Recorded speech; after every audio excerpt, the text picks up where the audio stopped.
Good morning po sa ating lahat. This is Charlie Bright Coffee Charles Kabilang Kaluya.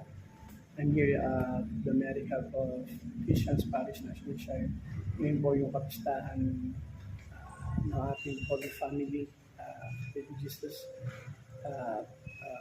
Mama Mary, St. Joseph. Today is December 29, 2024. So I just attended the Mass. Next minute po ako as extraordinary minister of the Holy Communion dito sa Mary Health of Christians Parish National Shrine, the Relieving Subdivision Paranaque. So I hope nakapagsimba na rin po tayo. Today is the, sabi ko nga, today is the Holy Feast Day of the Holy Family. And sa mga family na ano pa rin po, intact, napaka-blessed po. Siyempre, ganun din po kami po.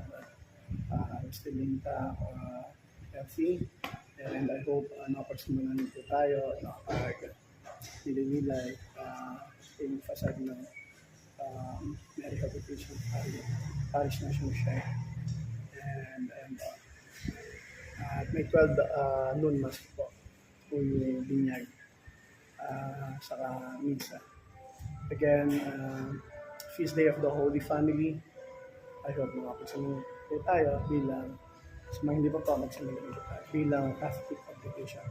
Again, this is Charlie Bright, Coffee Charles Kabilang Kaluya. May God bless, protect, and guide us always.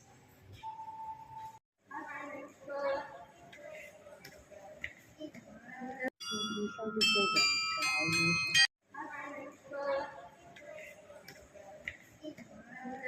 We shall be servants